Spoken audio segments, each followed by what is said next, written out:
આજે ગાંધીનગરમાં તમામ રાજકીય પક્ષોના નેતાઓની બેઠક યોજાઈ.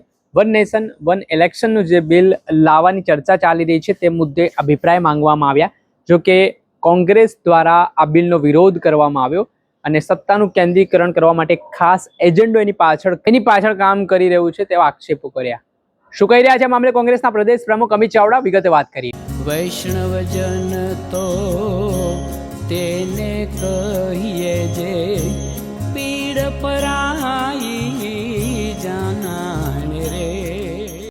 દર્શક મિત્રો, નવજીવન ન્યૂઝમાં આપનું સ્વાગત છે. હું છું Faizan. One nation one election મુદ્દે આજે ગાંધીનગર ખાતે તમામ રાજકીય પક્ષોના નેતાઓની મહત્વની બેઠક મળી.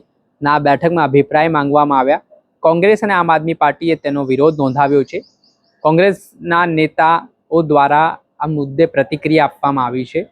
ત્યારે આજે વન નેશન વન ઇલેક્શનનો મુદ્દો છે તેમાં સરકારનું કહેવું છે કે આનાથી સમય બચશે અને ખર્ચ ઓછું થશે. ત્યારે બીજી તરફ આ મામલે કોંગ્રેસના પ્રદેશ પ્રમુખ અમિત ચાવડાનું નિવેદન સામે આવ્યું છે ને વન નેશન વન ઇલેક્શન પાછળ એક પર્ટિક્યુલર એજન્ડો કામ કરી રહ્યો હોય તેવી વાત તેમણે કરી.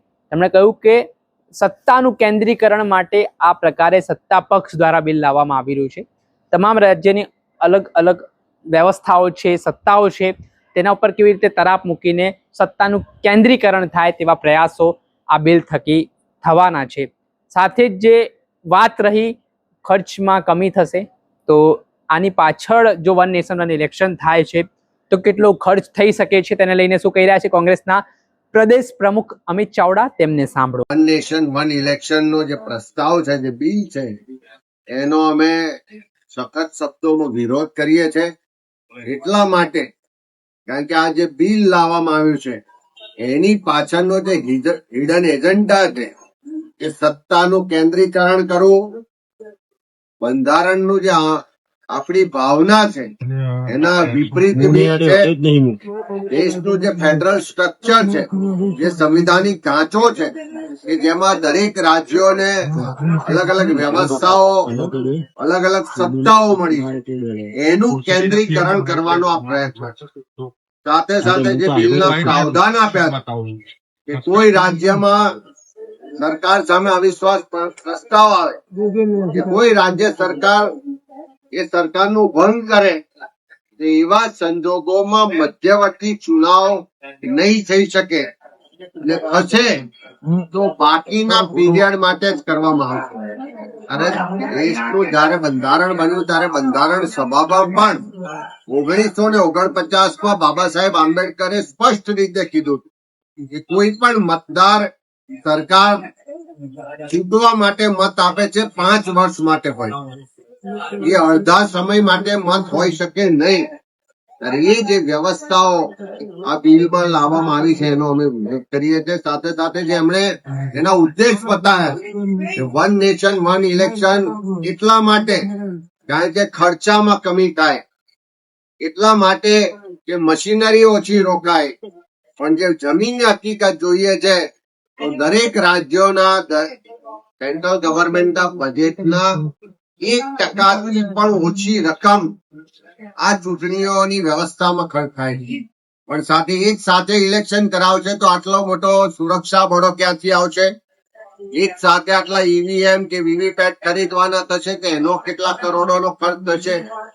એક સાથે જે ચૂંટણીઓ થાય તો સેન્ટ્રલ ના જે મુદ્દાઓ છે હાવી થઈ જાય, નેશનલ નેરેટિવ્સ ના આધારે ચૂંટણીઓ થાય અને સ્થાનિક જે રાજ્યોના મુદ્દા છે, સ્થાનિક જે સ્વરાજની સંસ્થાઓના મુદ્દા છે, એ મુદ્દાઓ દબાઈ જાય.